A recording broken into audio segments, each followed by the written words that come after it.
We've done a little something with UFO data. The angular histogram looked pretty good and so did the pie chart. But before we can take the concept further, we need the whole dataset in an easy-to-use form. The National UFO Reporting Center publishes all UFO reports they get from the public. Well, I hope they clean out the obvious hoaxes, but the rest should be there.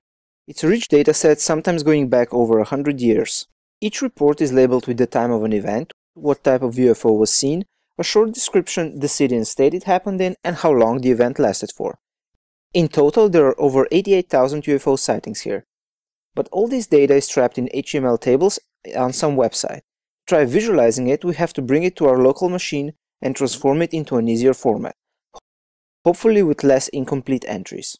We're going to write a simple Python script to download the dataset.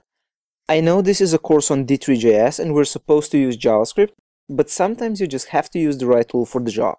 And besides, browser security models throw a hissy fit when we try to download files from a third party. Or at least they do with the default remote access functions that D3.js gives us. Something about running on a different domain than the target, and the target not having set any cross-domain headers. But first we're going to need a reference index that lists everything we have to download. We'll use the state index for no reason other than it looked convenient. As you can see, it's just an HTML table with states, numbers of sightings, and links to the full data. Save the file locally and off we go. But first we're going to need a reference index that lists everything we have to download. We'll use the state index for no reason other than it looked convenient.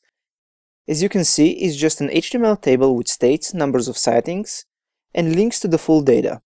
Save the file locally and off we go.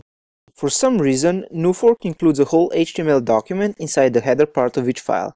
Now this won't confuse the D3 parser we're using for the rest of our conversion, but both Python parsers I've tried, PyQuery and Beautiful Soup, get confused and pick up only this useless fragment.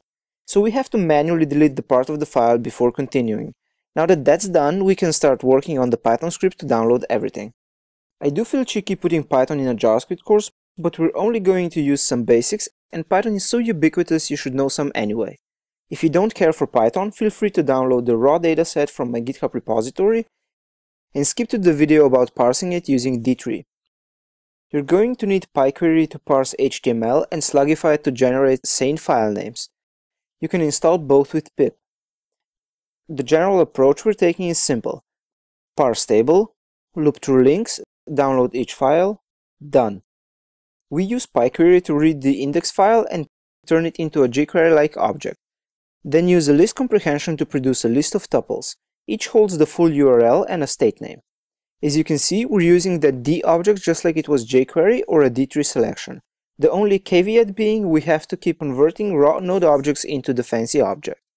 Now that we've got a list of links, we just have to loop through them all and download the files. We use URL lib.url retrieve to download the contents of a URL into a local file whose name we got by slugifying the state name. And to make our script rerunnable, we make sure to skip those states we already got a file for. Scraping can be a very fiddly process, so it pays off to have rerunnable scripts that can continue where they left off.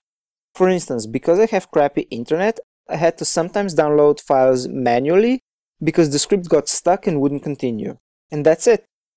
With a few simple lines of Python, we have the whole 60 megabytes of HTML stored locally in a data directory.